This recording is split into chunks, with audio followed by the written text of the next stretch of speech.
Hello दोस्तों, स्वागत है आप सभी का एक और नई वीडियो में। आज मैं आप सभी के लिए लेकर आ गया हूँ कुछ और बेहद ही खौफनाक कहानियाँ लेकर। अगर आप चाहते हो कि आपकी कहानी मैं अपने चैनल पर सुनाऊँ तो आप उसे भेज सकते हो स्क्रीन पर दिख रही मेरी इंस्टाग्राम आईडी या मेरे व्हाट्सएप नंबर के ज़रिए। आपकी स्टोरी सुनाने में मुझे बहुत ही खुशी होगी। इसी के साथ हम बढ़ते हैं आज की अपनी पहली कहानी की ओर।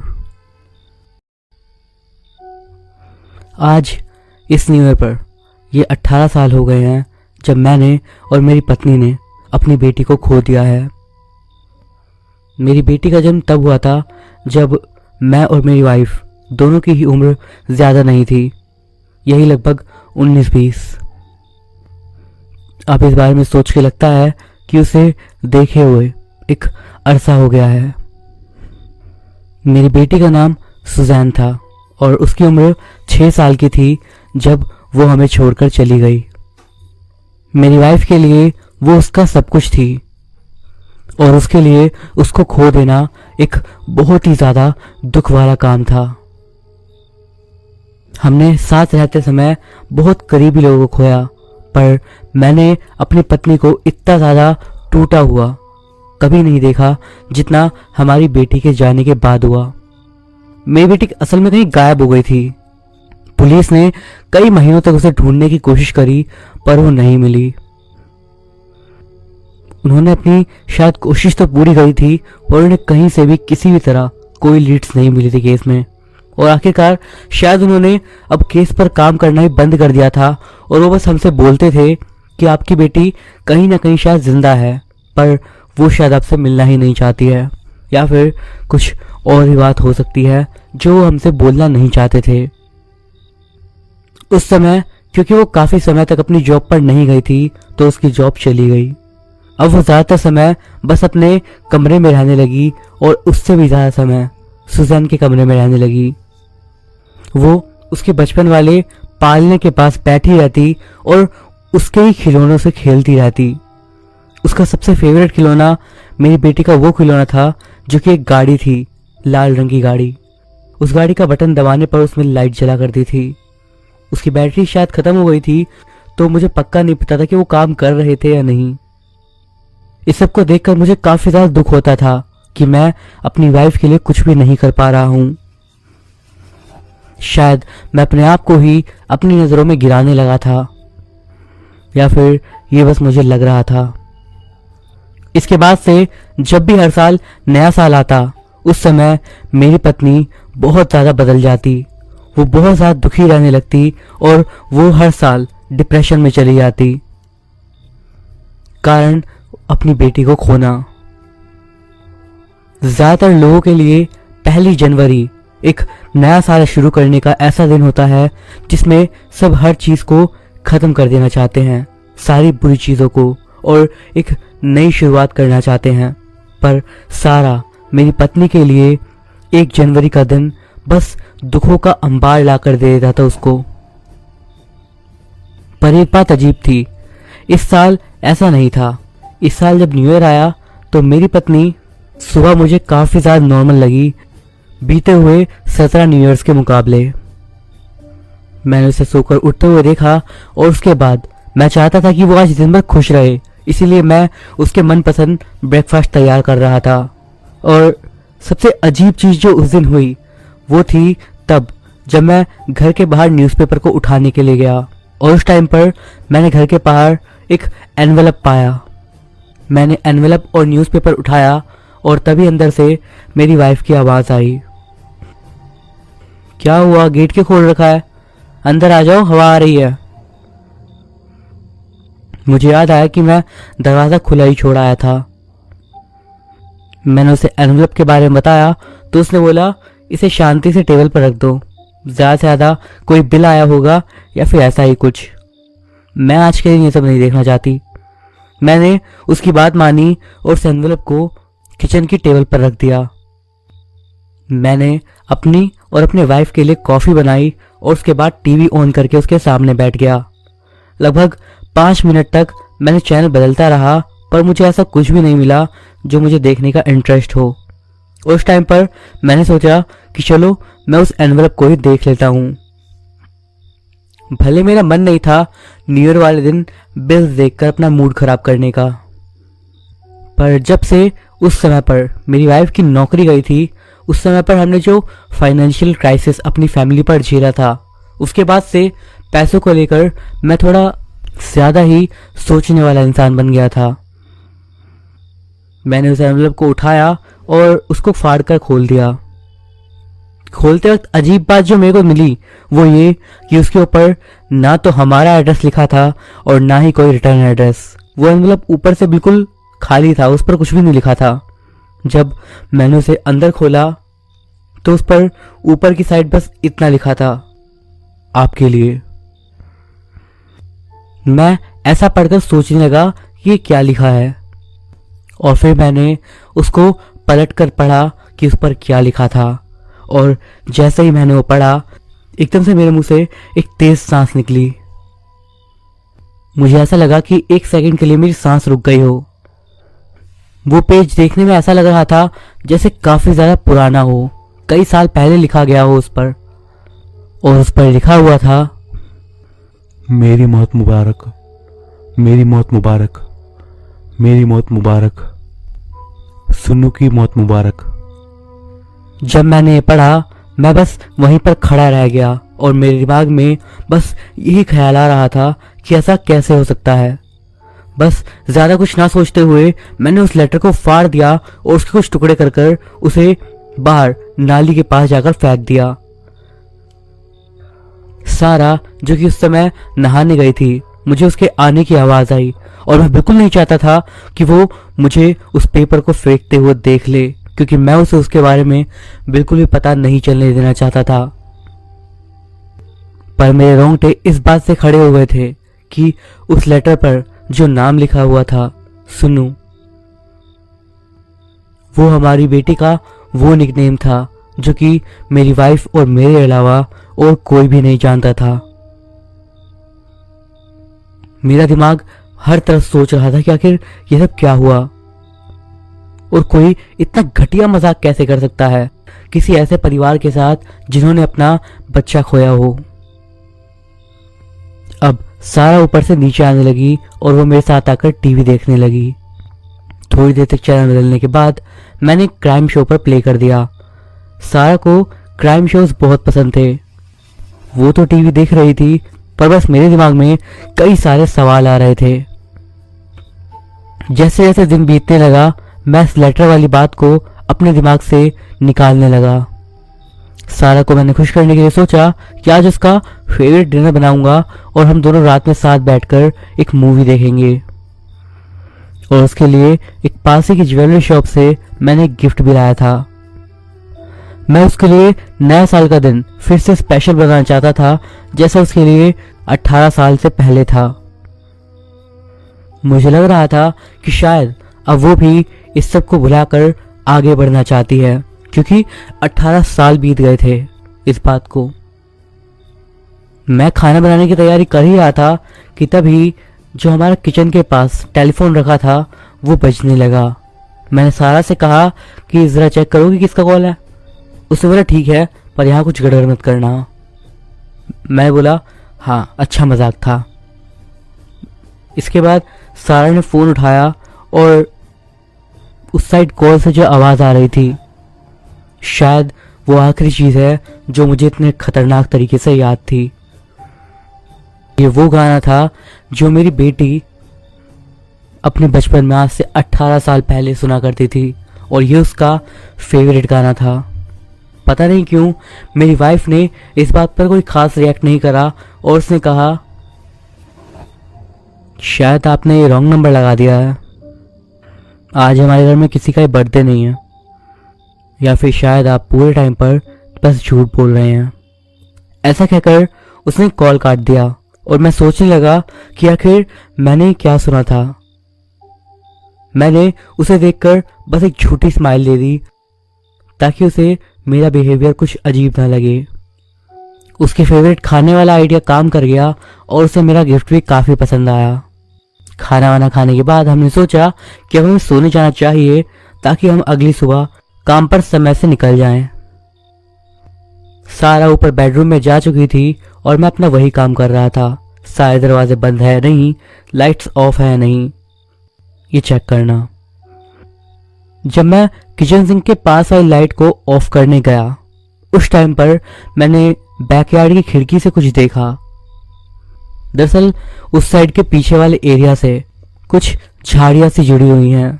सर्दी के कारण उनके आधे पत्ते तो झड़ चुके थे, पर उन आधे झड़े हुए पत्तों के बीच में से जितना मैंने देखा मुझे इतना समझ में आ गया कि उसके पीछे कोई तो था।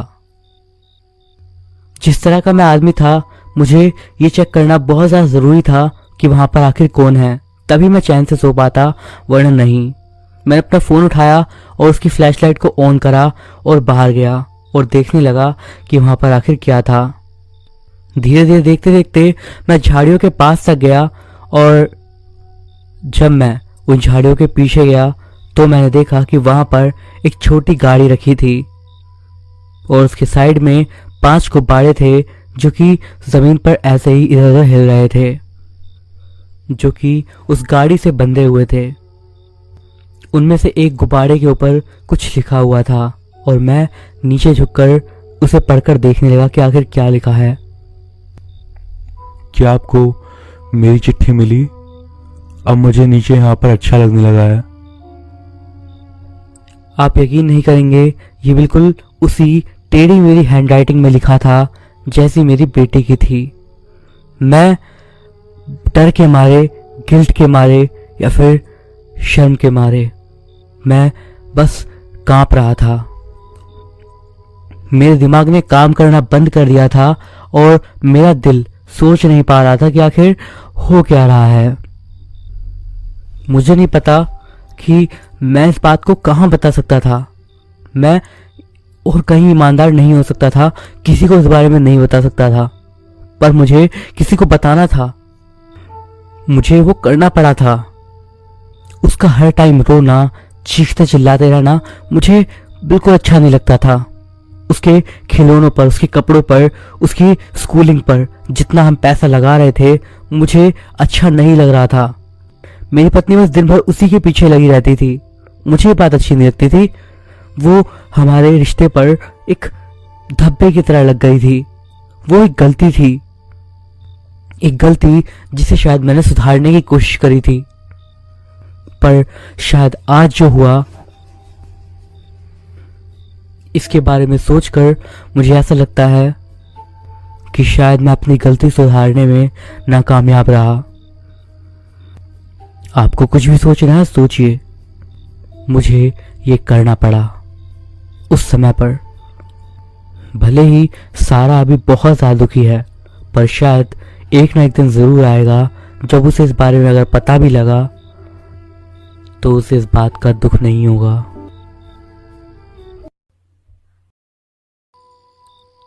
मैं आज आपसे एक सच्ची घटना बताने जा रही हूँ जो कि मेरे ही साथ घटी थी। ये घटना सभी लोगों ने मेरे साथ होते हुए देखी है और इवन ये कैमरा वगैरह में भी रिकॉर्ड हुई और कई लोगों ने इसे देखा, बट कुछ लोगों के कारण ना तो इस घटना को सभी लोग जान पाए और ना ही ये घटना आज भी उन तक पहुंच पाएगी। ये बात 2010 की है। उस टाइम पर एज ए लेक्चरर मैं एक इंजीनियरिंग कॉलेज में ज्वाइन हुई थी। वहाँ पर मुझे बीटेक, डिप्लोमा और पीजी के बच्चों को पढ़ाना था। पीजी से मेरा मतलब यहाँ पर एमसीए से है। वहाँ पर एमसीए में सबसे कम स्टूडेंट्स थे, मतलब यही कोई 20 से 15, एमबीए में 25 से 30 और बीटेक में लगभग हर सेक्शन में 60 बच्चे। सबसे ज़्यादा बच्चे डिप्लोमा के लिए थे जिसमें हर एक सेक्शन में 100+ बच्चे थे। एमसीए क्लास में मेरा फर्स्ट डे था। वहाँ पहुँचने के साथ ही एक अजीब सी हैवीनेस मुझे फील हो रही थी। उस टाइम पर जब मैं अपना इंट्रो बच्चों को दे रही थी तब एकदम से मुझे ऐसा लगा कि मैं बात नहीं कर पा रही हूँ। मैं कोशिश कर रही थी कि मैं कुछ बोलूँ, बट मैं नहीं बोल पा रही थी। मानो किसी ने मेरा गला दबाना शुरू कर दिया हो, जिस कारण मैं चाह कर भी कुछ नहीं बोल पा रही थी। मैं काफ़ी ज़्यादा एम्बैरेस हुई क्योंकि मेरा फर्स्ट डे भी था। किसी तरह मैंने अपने आप को संभाला और सीधा क्लास से बाहर आ गई। उस दिन मैंने क्लास ड्रॉप कर दी। इसके बाद नेक्स्ट क्लास मेरी बीटेक के लिए होती थी और जब मैं वहाँ पर गई तो वहाँ मेरे साथ ऐसा कुछ भी नहीं हुआ और मैं नॉर्मली बच्चों को पढ़ा आई। ये तो था मेरा फर्स्ट डे, बट धीरे धीरे हर दिन जब मैं वहाँ पर जाती और एमसीए की क्लास लेती तब मेरे साथ सेम वही चीज़ बार बार होती और धीरे धीरे वक्त के साथ मुझे रियलाइज़ हुआ कि मेरे साथ ये सब बस उस एमसीए वाली क्लास के अंदर ही होता है, बाहर कहीं पर भी नहीं। क्लास में एंटर करते के साथ ही मुझे ऐसा फील होने लग जाता था कि कोई धीरे धीरे मेरे गले पर पकड़ बना रहा है और वक्त के साथ वो पकड़ और ज़्यादा मजबूत होती जाती है और धीरे धीरे फिर वो मेरा गला दबाने लगता है। इस वजह से कई बार कई सारे बच्चों ने भी मेरे साथ इस चीज़ को होते हुए देखा, इवन उन्होंने मेरी हेल्प भी करी। किसी अनजान वजह से मेरे साथ ये सब होना मेरे लिए ह्यूमिलेटिंग भी था और डरावना भी। इवन जब क्लास के बच्चे मुझे आकर पानी पिलाने की कोशिश करते थे तब मैं पानी तक नहीं पी पाती थी। समहाउ मेरी कंडीशन वहाँ पर क्लास के अंदर बहुत ज़्यादा बुरी हो जाती थी। एक दिन यही चीज़ काफ़ी बड़े लेवल पर हुई और मैं बहुत ज़्यादा परेशान और गुस्से में क्लास से बाहर निकली। और हैरानी की बात थी कि क्लास से बाहर निकलते के साथ ही मेरी तबीयत एकदम ठीक हो गई। मेरे से ये बात ज़्यादा सहन नहीं हो पा रही थी और अब मैं सीधा एचओडी से मिलने गई। मैंने उन्हें अपनी प्रॉब्लम बताते हुए कहा कि मुझे लगता है कि एमसीए की क्लास का रूम शिफ्ट कर देना चाहिए। मेरी बातें सुनकर वो बस हंस दिए और बोले, एक डॉक्टर की बेटी होकर तुम ऐसी तकियानुसी बातें कैसे कर सकती हो। एक्चुअली मेरे पापा उस एरिया के जाने माने डॉक्टर हैं, जिस कारण उन्होंने मुझसे ऐसा बोला और मेरी बात को हवा में ही टाल दिया। मैंने उनसे और भी कई बार बोला और उनसे ये तक कहा कि आप सीसीटीवी की फुटेज चेक कर लो, आपको पता लग जाएगा कि मैं बाकी सारी क्लासेस में एकदम ठीक रहती हूँ। मैंने इसलिए कुछ क्लासेस लेना कंटिन्यू रखा और ये चीज़ अब भी होती रहती थी। मैं दोबारा एचओडी सर के पास गई क्योंकि अब मुझे इन सब चीज़ों से बहुत डर लगने लगा था। और अब इस बार उन्होंने बोला, तुम्हें पता है ना इस कॉलेज के ऑनर कौन है, और शायद तुम इस बात को भी जानती होगी कि मैं ये सब फालतू बातें उनसे नहीं बोल सकता। और अगर तुमने भी इस तरह की फालतू बकवास कहीं पर भी फैलाई या फिर किसी और को बोला तो इस बात को तुम भी जानती हो कि तुम्हारे साथ क्या हो सकता है। इसीलिए कॉन्सिक्वेंसेस के लिए तैयार रहना। मैं जानती थी एचओडी सही थे, इसीलिए तब मैं चुपचाप वहाँ से चली आई। तब वहाँ हमारे कॉलेज में ही एक बाबा रहते थे जो कि काफ़ी लंबे समय से कॉलेज में ही काम करते थे।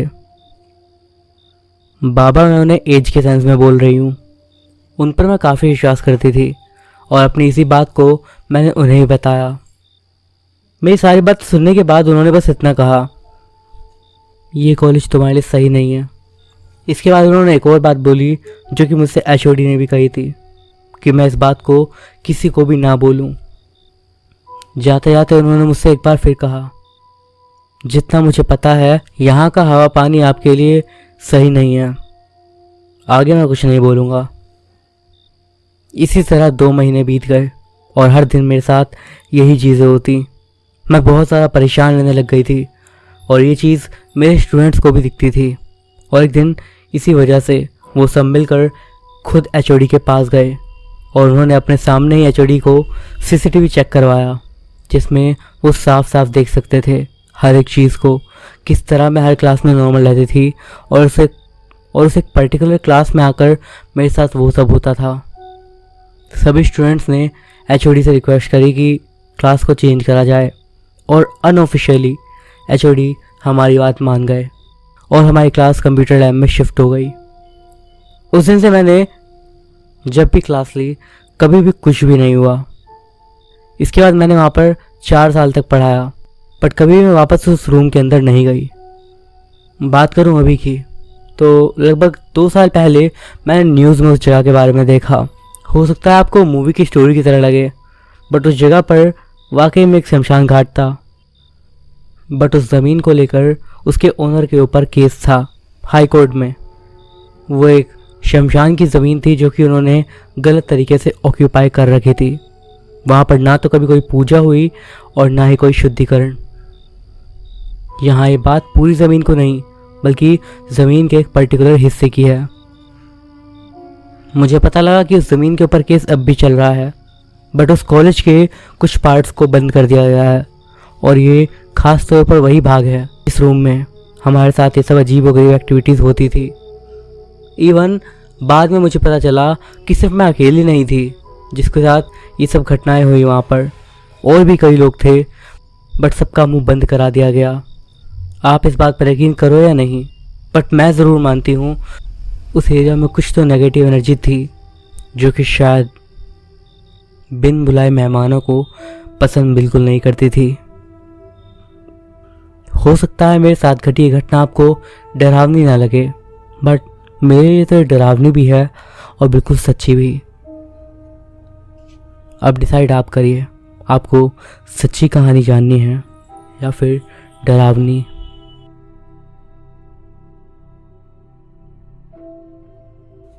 राजीव कुछ सालों बाद अपने गांव सोनी गांव जा रहा था। साथ में उसका दोस्त रोहित भी था। दोनों साथ ही शहर आए थे। एक साथ दोनों पढ़े लिखे, मगर हर जगह काम मिला पर टिक नहीं सके। थक हार कर दोनों ने अपना फास्ट फूड का स्टॉल लगाया। रोहित का खाना बनाने का जादू यहाँ पर काम आया। स्टॉल चल गया। दोनों कुछ सालों से गांव नहीं जा सके क्योंकि शहर से गांव बहुत दूर था, तो अब दोनों ने आखिरकार कुछ दिन के लिए गांव जाने की सोची। एक शाम संडे के दिन स्टॉल उन्होंने बंद करा और पास ही के एक होटल पर चाय पीने गए। चाय पीते वक्त रोहित को किसी का कॉल आया और उसने रिसीव करा। सालों कितना वक्त हो गया मिले हुए, फोन करने का वक्त भी नहीं तुम पे। सामने उनका पुराना दोस्त चेतन बात कर रहा था। यार यहाँ काम इतना है कि वक्त ही नहीं मिलता, वैसे भी गांव में रखा ही क्या है, मैं कहता हूँ तू मुंबई आ जा। राजीव बोला, मुझे कुछ नहीं सुनना, तुम दोनों साथ में आना अगले हफ्ते, मेरी शादी है, और सुन अगले संडे तक आ जाना, ठीक है ना सालो। इसके बाद कॉल कट हो गया। राजीव ने ट्रेन की टिकट कंफर्म करी और बोला, नहीं गए तो सारी उम्र ताना देता रहेगा कि शादी में भी नहीं आए। चेतन की आदत उन्हें पता थी क्योंकि तीनों साथ ही पढ़े थे और गांव में जब तक थे तब तक साथ ही थे। एक हफ्ता कब निकल गया पता ही नहीं चला। सुबह के 4 बज रहे थे और रोहित ने राजीव को उठाया जो कि गहरी नींद में सो रहा था और सोते सोते ही बड़बड़ा रहा था, सोने देना यार। अबे चल, उठना नहीं है क्या, जल्दी उठ और फ्रेश हो, 5 बजे की ट्रेन है। राजीव जल्दी से फ्रेश हुआ और रोहित तैयार हो चुका था। राजीव भी तैयार हुआ। दोनों ने वक्त देखा तो 4:45 हुए थे। सामान रात को ही इन्होंने पैक कर लिया था। दोनों ने घर में ताला लगाया और स्टेशन की ओर निकल गए। स्टेशन पास ही था और जब वहाँ पहुँचे तो ट्रेन उन्हें ट्रैक पर लगी हुई मिली। दोनों ट्रेन में चढ़े और अपनी बर्थ पर उन्होंने सामान रखा और उसके बाद बाहर चले गए। उन्हें पता था ट्रेन थोड़ी देर रुकने वाली है। दोनों को भूख नहीं लगी थी, मगर स्टेशन पर गुप्ता जी का नाश्ते का स्टॉल देखकर दोनों चल दिए। रोहित और राजीव दोनों गुप्ता जी को तब से जानते थे जब से वो पहली बार मुंबई आए थे।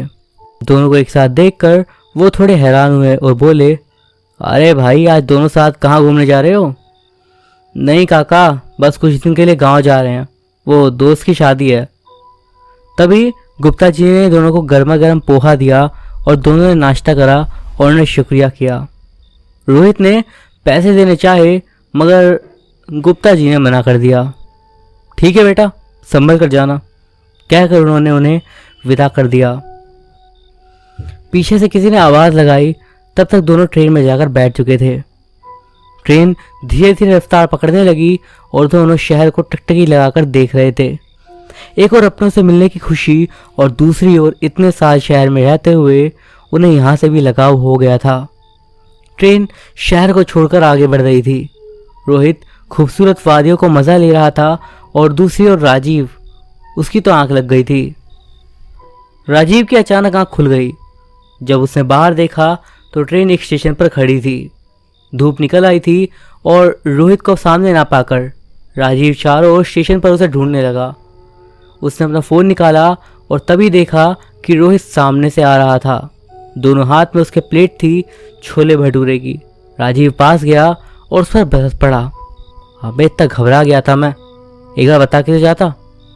तू सो रहा था इसलिए नहीं बताया, और स्टेशन पर खाना ठीक नहीं मिलता इसलिए स्टेशन के बाहर गया था। दोनों ने ट्रेन में बैठकर नाश्ता करा। तब तक ट्रेन चल पड़ी थी और दोनों दोस्त नई पुरानी बातें याद कर रहे थे। बातें करते करते और सफ़र का मज़ा लेते हुए समय का पता ही नहीं चला। शाम हो गई। ट्रेन में उनके अलावा अब गिने चुने लोग ही रह गए थे। अब उन्हें भूख भी सता रही थी। रोहित ने बैग से टिफ़िन निकाला जो कि स्टेशन से उसने पैक करवाया था। यार टिफ़िन जल्दी खोल, भूख लग रही है अब तो। सब्र कर, खाना भाग नहीं रहा। टिफ़िन खोलते हुए रोहित ने बोला। टिफ़िन खोलते ही खुशबू हर तरफ फैल गई, दाल पुलाव और पराठों की। इससे रोहित की भूख और बढ़ गई थी। दोनों खाना खाने ही वाले थे कि तभी राजीव को सामने एक फटे पुराने कपड़ों में लंबा चौड़ा आदमी दिखा जो लगातार खाने की ओर घूर रहा था।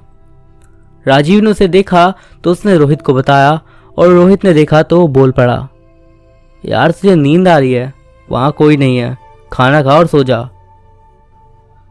राजीव ने चुपचाप खाना खाया और बिस्तर लगाकर ऊपर की बर्थ पर सो गया। रोहित ने पूरे डिब्बे में देखा पर पूरा डिब्बा खाली था। रोहित ने कुछ वक्त फ़ोन चलाया और तभी सामने से गुप्ता जी का कॉल आ गया। सामने से गुप्ता जी बोले, बेटा एक बात बतानी है तुम्हें। जिस ट्रेन के डिब्बे में तुम हो वो भूतिया है। मैंने तुम्हें बताने की कोशिश करी थी मगर तुमने मेरी आवाज़ नहीं सुनी। ट्रेन में बैठ तो गए हो पर संभल कर रहना। दिन में तो सब ठीक रहता है मगर रात में सब कुछ बदल जाता है। रोहित भूत जैसी बातें नहीं मानता था। फ़ोन रखकर वो बिस्तर पर लेट गया और अब वो सोने की कोशिश करने लगा। तभी एकदम से उसे किसी के चलने की आवाज़ आई। वो बिस्तर से उठा और उसने रोहित को आवाज़ दी और आगे चल दिया। सामने उसने देखा तो उसकी आंखें फटी की फटी रह गई क्योंकि उसके दोस्त की लाश सामने पड़ी थी। उसकी गर्दन कटी हुई थी और आंखें बाहर को निकली हुई थी। रोहित हड़बड़ी से एकदम उठा और उसका पूरा शरीर पसीने से तरबतर था। वो उठा और ऊपर की बर्थ पर देखा तो वहां पर राजीव नहीं था। रोहित ने पूरा डिब्बा ढूंढ लिया और उसके हाथ पांव फूल गए। वो डगमगाते पैरों से बाथरूम की ओर गया और वहां पास ही में एक किन्नर खड़ी थी जो कि उसे अजीब तरह से देख रही थी। जब वो बाथरूम के पास गया तो उसने देखा कि अंदर से कोई दरवाज़ा खटखटा रहा था। उसने कांपते हाथों से दरवाज़ा खोला। तभी सामने उसका दोस्त खड़ा था और उसके सिर पर चोट लगी हुई थी। ये कोई मजाक का वक्त है? मेरे सिर पर चोट लगी है, तूने बाहर का दरवाज़ा क्यों लगा दिया? गुस्सा होकर राजीव बोला, यार मैंने कोई मजाक नहीं करा और मुझे लगता है कि ये उस किन्नर का काम है जो बाहर खड़ी थी। हमारे अलावा इस ट्रेन में कोई नहीं है। गुस्सा होकर राजीव बोला। दोनों ने पूरा डिब्बा देखा मगर उन दोनों के अलावा वहां पर कोई नहीं था। रोहित ने राजीव को पास बिठाया और उसके सर पर बैंडेड लगाई। भाई मेरी बात सुन, इस डब्बे में कुछ तो है। काका का कॉल भी आया था, वो बोल रहे थे और मैंने उसके बाद एक किन्नर भी देखी जबकि पूरा डिब्बा खाली है। तो किन्नर कहाँ गई? ट्रेन तो अब तक कहीं पर रुकी भी नहीं है। एक ही सांस में रोहित सब बोल गया। मैं जब बाथरूम करने गया तो मुझे भी एक लंबा चौड़ा आदमी दिखा था जो कि कुछ अजीब था। इस डिब्बे में कुछ तो गड़बड़ है सच में। तभी एक सुरंग आ गई और उसमें जाते ही अंधेरा छा गया। तभी रोहित को कोई घसीटने लगा और रोहित ने देखा तो उसकी सांसें रुक गई क्योंकि वही लंबा चौड़ा आदमी था जिसको उसने पहले देखा था। उसके सिर पर सींग थे और उसके ऊपर एक किन्नर उसे नोचना चाहती थी। रोहित ये देखकर बेहोश हो गया और उसे अब वो राक्षस ट्रेन से फेंकने वाला था। तभी राजीव ने पीछे से अभिमंत्रित माला उस राक्षस के ऊपर फेंक दी। जैसे ही उस राक्षस को वो माला छुई वो तड़पने लगा और रोहित वहीं गिर गया। रोहित को होश आया तो सामने राजीव खड़ा था और उसके ऊपर पानी की छींट मार रहा था। रोहित का बदन गर्म हो गया था। देख भाई, ये डिब्बा भूतिया है, वो तो ठीक है, मेरे पास वो माला थी, वरना। ये बोलकर राजीव चुप हो गया। अब तो वो भी नहीं है। तभी रोहित ने देखा कि सामने वही किन्नर और इंसान खड़े थे। रोहित डर के मारे कांपने लगा। राजीव को समझने में देर नहीं लगी। उसने रोहित का हाथ कसकर पकड़ लिया और हनुमान चालीसा का पाठ करने लगा। वो ताकतें उन दोनों के पास नहीं आ पाई, मगर दूर से ही उन्हें डराने की कोशिश कर रही थी। रात को 3 बजे ट्रेन एक स्टेशन पर आकर रुकी और दोनों डरते हुए ट्रेन से उतर गए। राजीव और रोहित ने देखा कि वो दोनों भूत और चुड़ैल उन दोनों को उस डिब्बे से देखकर डरावनी हंसी हंस रहे थे। वो दोनों भागकर स्टेशन मास्टर के रूम में गए और स्टेशन मास्टर को उनका घबराया हुआ चेहरा देखकर समझने में देर नहीं लगी। घबराओ नहीं, वो दोनों यहाँ नहीं आएंगे। तुम थके हुए हो, सो जाओ, सुबह सब कुछ बताता हूँ। रात भर दोनों दोस्त सही से सो नहीं सके। वही डरावने पल उन्हें याद आ जा रहे थे। दोनों फ्रेश हुए और तभी स्टेशन मास्टर भी वहां पर आ गया, पर अब ये वो कल वाला स्टेशन मास्टर नहीं था। तब राजीव ने पूछा, सर कल जो स्टेशन मास्टर थे वो कहाँ गए?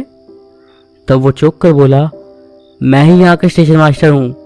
तब उन दोनों ने अपने साथ घटी घटना उसे बताई। उन दोनों ने जो हुलिया बताया, ये सुनकर वो स्टेशन मास्टर चौंक गया। तुम उन्हीं की वजह से बच गए हो, वरना वो ताकतें तुम्हें छोड़ती नहीं, और उनको मरे हुए कई साल हो गए हैं। आज भी वो लोगों की मदद करते हैं, वरना वो ट्रेन तो स्टेशन पर रुकती भी नहीं है। और उस ट्रेन के डिब्बे की बात है तो वो किन्नर और वो आदमी एक साथ काम करते थे। रात को वो पूरी ट्रेन में लूटपाट किया करते थे। एक बार वो उस बोगी में लूटने के लिए चढ़े थे और तभी किसी की नींद खुल गई। उसने शोर करा और फिर क्या था, सब लोगों ने मिलकर उनको बहुत मारा और पुलिस के डर से वो दोनों चलती ट्रेन से कूद गए। किस्मत दोनों की खराब थी और दोनों की मौत हो गई। तब से ही उनकी आत्मा वहां पर भटकने लगी और लोगों को परेशान करने लगी। तुम्हारी किस्मत सिकंदर है सिकंदर, जो तुम लोग यहाँ पर आ गए। राजीव और रोहित फिर बस से अपने गांव चले गए। मन ही मन उन्होंने उस स्टेशन मास्टर को धन्यवाद करा और अपने दोस्त की शादी में शामिल हुए। उस रात की घटना को याद करके आज भी वो ट्रेन में बैठने से कतराते हैं। गायत्री अपने कमरे में आराम से सो रही थी। देर रात उसे किचन से बर्तन गिरने की आवाज आती है, पर नींद में होने के कारण वो उस आवाज पर इतना ध्यान नहीं देती और सो जाती है। आधी रात को अचानक से उसका मोबाइल फोन बजने लगता है और वो आधी नींद में ही बेड के पास पड़े टेबल से अपना मोबाइल फोन उठाती है और कॉल रिसीव करके हेलो बोलती है, बट दूसरी तरफ से कोई भी जवाब नहीं आता। गायत्री 2-3 बार हेलो बोलती है पर उसे कोई जवाब नहीं मिलता, तो वो कॉल कट करके सो जाती है। लगभग 5 मिनट बाद गायत्री का मोबाइल दोबारा बजता है और इस बार वो कॉल रिसीव नहीं करके उसे कट करके सो जाती है। वो गहरी नींद में होती है कि तभी कोई उसकी ओढ़ी हुई चादर धीरे धीरे खींचने लगता है। गायत्री को भी महसूस होता है कि कोई उसकी चादर खींच रहा है और वो एकदम से उठकर लाइट चालू करती है तो देखती है कि उसके रूम में उसके अलावा कोई नहीं था। उसे लगता है कि शायद ये उसका वहम है। तभी उसका गला सूखने लगता है और वो पानी पीने के लिए पास के टेबल पर पड़े जग को उठाती है और उसे तभी याद आता है कि वो जग में पानी रखना तो भूल ही गई। वो किचन में जाती है और फ्रिज से पानी की बोतल निकालकर पानी पी रही होती है कि वो देखती है कि उसकी आंखों के सामने किसी शख्स की परछाई उसके कमरे की तरफ जाती है। वो किसी को इस तरह अपने कमरे में जाता देख घबरा जाती है।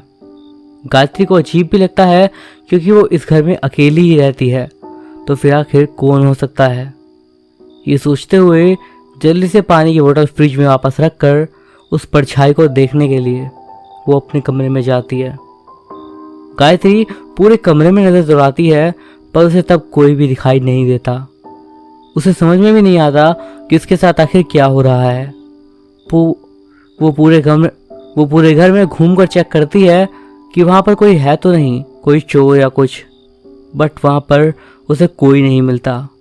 वो सोचती है कि शायद से वहम ही हुआ होगा और इतना सोचकर वो अपने रूम में जाकर लाइट्स ऑफ करती है और बेड पर सो जाती है।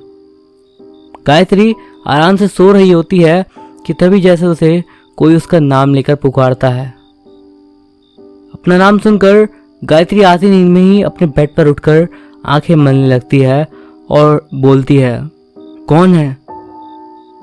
उसके इस सवाल का कोई जवाब नहीं मिलता उसको। गायत्री एक बार फिर से कहती है, कौन है?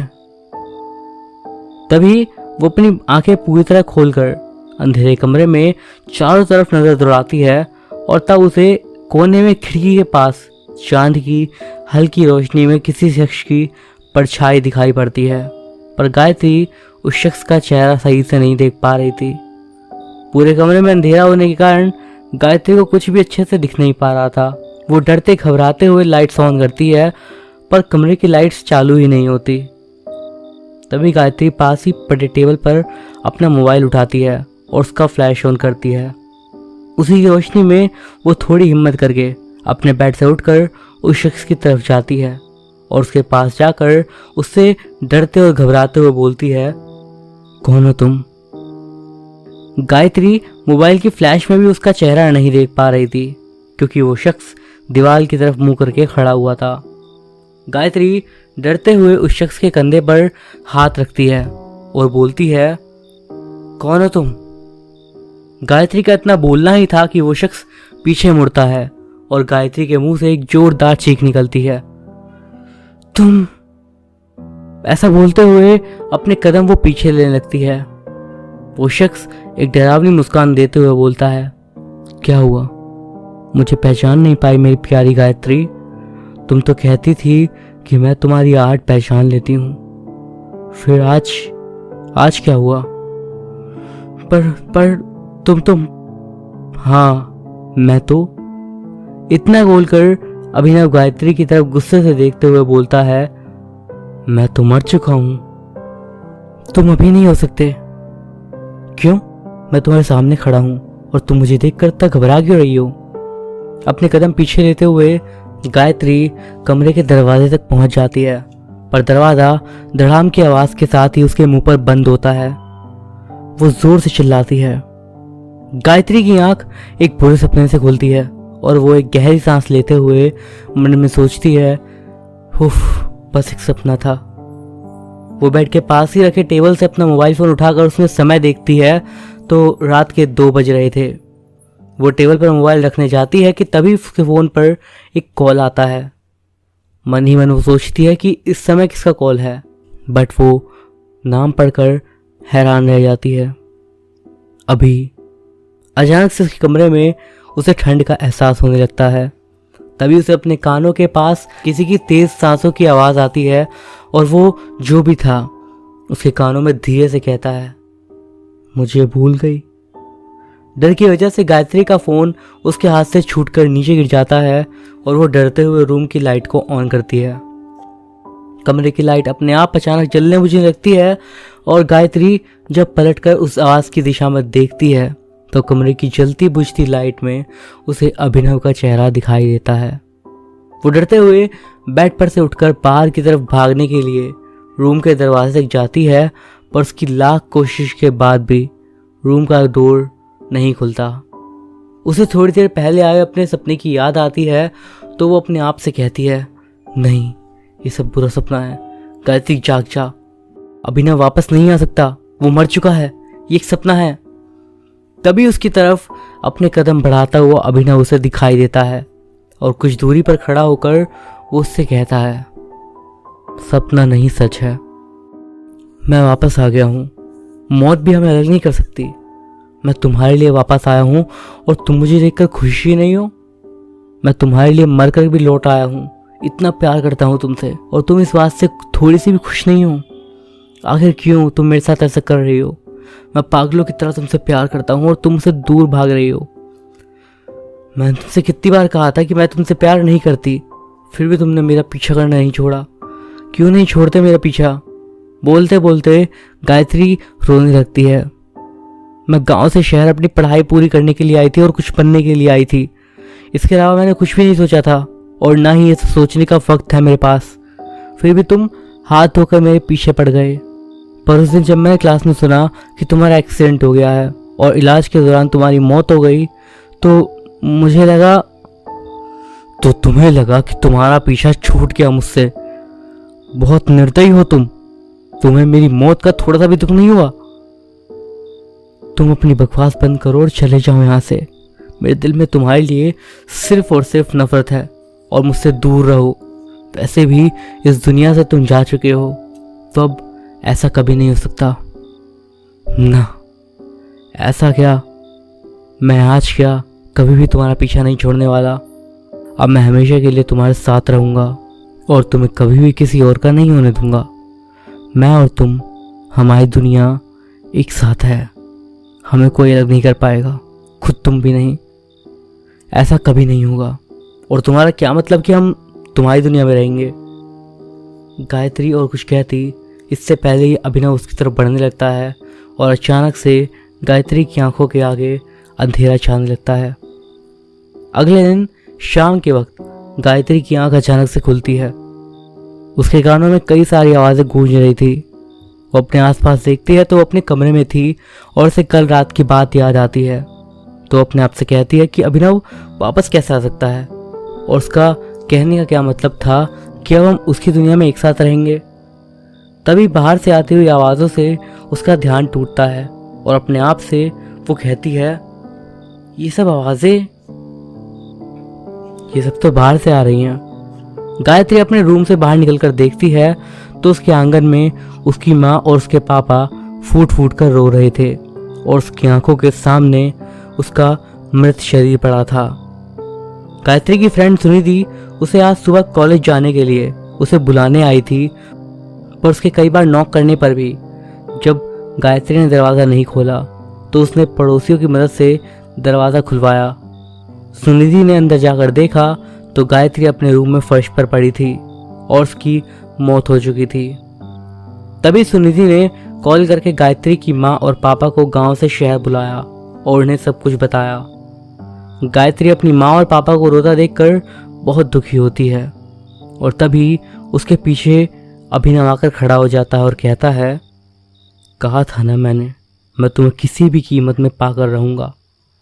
इतना कहकर वो गायत्री की तरफ कदम बढ़ाता है कि अचानक गायत्री की आत्मा एकदम से चमक उठती है और धीरे धीरे गायत्री गायब होने लगती है और जाते जाते वो उससे कहती है कि तुम मुझे कभी नहीं पा सकते क्योंकि तुमने मुझसे कभी प्यार नहीं करा।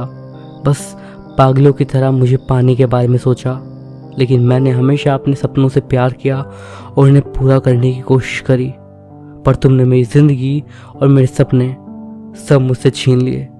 अब तुम अपनी बची हुई जिंदगी इसी तरह एक आत्मा बनकर काटोगे। इतना बोलकर गायत्री हमेशा के लिए गायब हो गई और अभिनव वहीं खड़ा हुआ जोर जोर से चिल्लाता रह गया।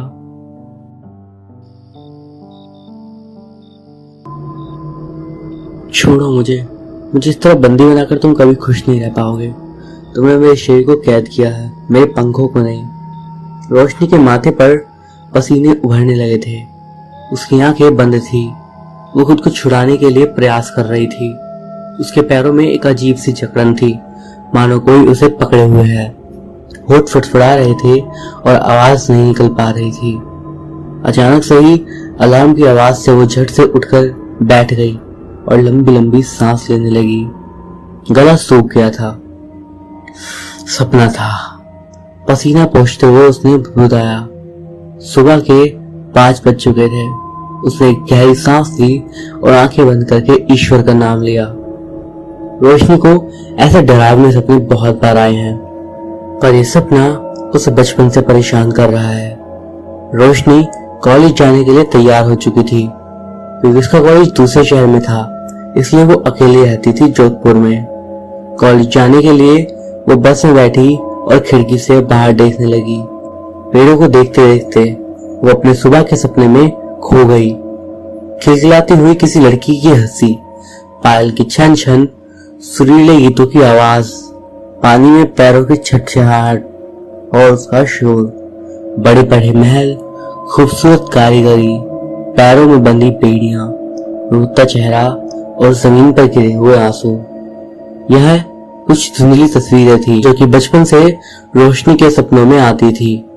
रोशनी कभी इस पहेली को सुलझा नहीं पाई कि आखिर क्यों उसे ये सब चीजें बार बार दिखाई देती हैं, क्यों उसे ये सब याद करने से घुटन महसूस होने लगती है।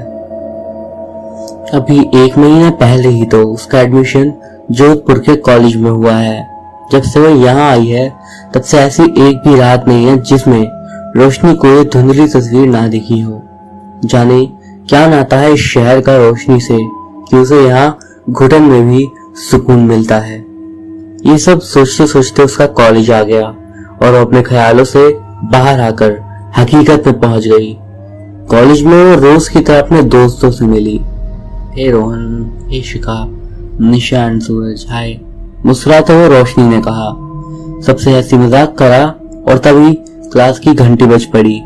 सब क्लास में चले गए। क्लास खत्म होने के बाद सब सामने वाले पार्क में बैठकर बात करने लगे।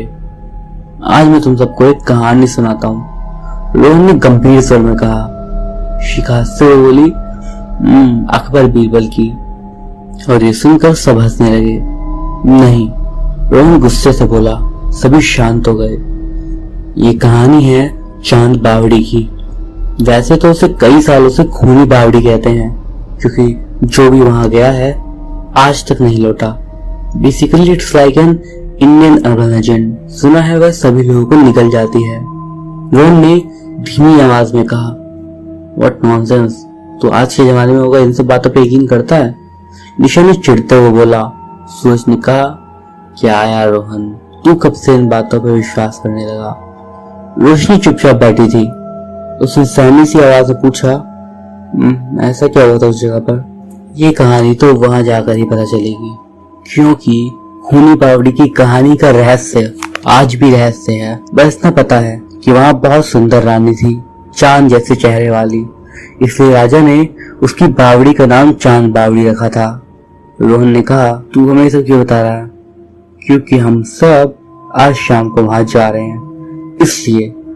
है हिम्मत? रोहन ने जोश में बोला। हम ये सब नहीं मानते, हम जरूर चलेंगे, देखते हैं किसको कौन निकलता है, सबने एक स्वर में कहा। रोशनी मना करना चाह रही थी पर तब भी कह नहीं पाई। शाम हो गई थी और सब लोग किले के बाहर आ गए थे।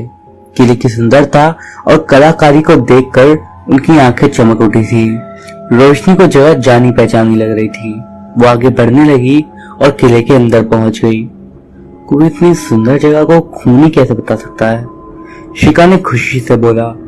रोशनी वहां की दीवारों की खुशबू को महसूस कर पा रही थी, मानो ये सब उसी का हो।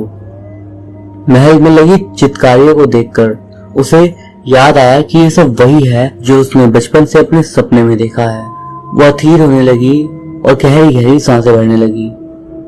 तुझे क्या हुआ? सूरज ने रोशनी के कंधे पर हाथ रखते हुए कहा। नथिंग। इतना कहकर वो आगे बढ़ गई। उसके सामने वो बावड़ी की ओर जाती हुई सीढ़ियां थी।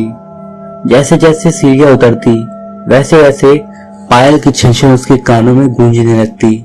हवाएं उसका चेहरे को छूते हुए बालों से गुजर रही थी। उसके सपने की धुंधली तस्वीर उसके आगे आ रही थी। सब लोग पानी तक आ गए थे। पानी आज भी शीतल, साफ और गहरा था। तो ये है खूनी बावड़ी।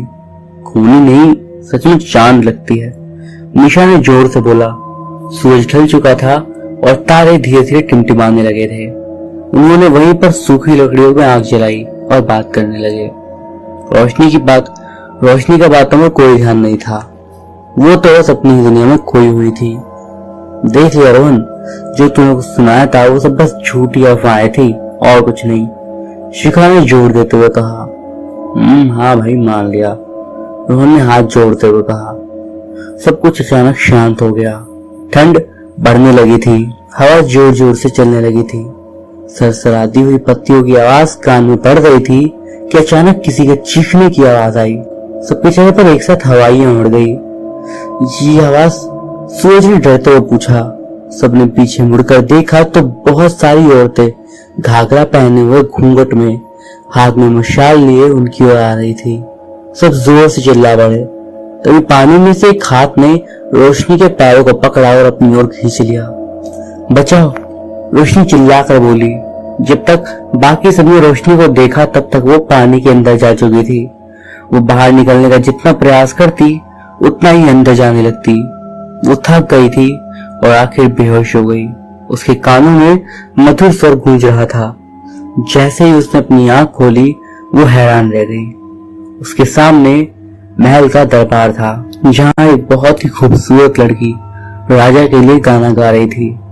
सोने सा दमकता बदन, नीली आंखें, गुलाबी होठ, सोलह श्रृंगार से लदी हुई लाल घाघरे में वो किसी अप्सरा से कम नहीं लग रही थी। क्या बात है रानी रूप, मन करता है कि तुम्हारी आवाज बस सुनते रहो।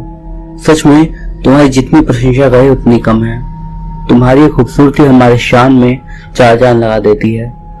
शुक्रिया महाराज, परंतु मुझे मेरी खूबसूरती ने कैद कर रखा है।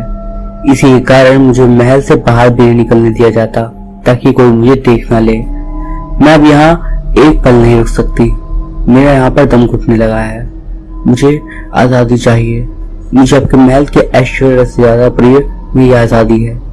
मैं आपसे विनती करती हूँ कि मुझे इस कैद से आजाद कर दिया जाए। रानी रूप इतना कहते कहते रो पड़ी। राजा बहुत गुस्से वाला था। कोई उसे या उसकी बात को ठुकरा दे, ये उसे बर्दाश्त नहीं था। रानी रूप, राजा गुस्से में कहते हुए उठ खड़े हुए। तुम्हारी इतनी हिम्मत कि तुम हमारे आगे हमारे दिए हुए ऐश और आराम को ठुकरा कर आम लोगों की तरह जीवन बिताने की बात कर रही हो। इसका परिणाम जानती हो? परिणाम चाहे जो भी हो, मैं इस कैद से बाहर निकलना चाहती हूँ। राजा ने गुस्से से उसका हाथ पकड़ा और घसीटकर उसे बावड़ी के पास ले आया। ये चांद बावड़ी हमने तुम्हारे रूप को देखते हुए बनवाई थी। आज तुम्हारा अंत यही होगा। तुम सिर्फ हमारे लिए बनी थी। तुम्हारे रूप को कोई और देखे ये हम कदापि नहीं होने देंगे। राजा ने गुस्से से कहा। उसने सिपाहियों को बुलाया और आदेश दिया, रानी रूप और उनकी सहेलियां एवं दासियों को बेड़ियों में जकड़ दिया जाए और पानी में डाल दिया जाए। यही इनकी आजादी है। इतना कहकर राजा वहां से जाने लगा। छोड़ दो मुझे, तुम मुझे ये बांध कर मुझे बंदी बनाकर कभी नहीं खुश रह पाओगे। तुमने मेरे शरीर को बंदी बनाया है, मेरे पंखों को नहीं। इतना कहते हुए रानी रूप पानी में डूबती जा रही थी। रोशनी को कुछ समझ में नहीं आ रहा था कि वो क्या करे। पास से पड़े सरिये उठाकर वो पानी में कूद गई और रानी रूप को आजाद करने की कोशिश करने लगी। उसके प्रयास सफल हो रहे थे। बेड़िया खुलने लगी थी और रानी रूप मुस्कुराने लगी थी। कितने वर्ष लगा दिए तुमने मुझे आजाद कराने में? रानी रूप करुणा में स्वर में बोली। मैं कुछ समझी नहीं। रानी रूप ने उसे गले लगाया और बोला, तुमने मुझे नहीं खुद को आजाद कराया है। तुम ही मैं हूं, मैं ही तुम हो। इतना कहते हुए रानी रूप जगमगाती हुई अपने पंख खोलकर आसमान में चली जाती है। तो दोस्तों, ये थी हमारी आज की कहानियां। वीडियो आपको कैसी लगी मुझे कमेंट के जरिए जरूर बताइएगा।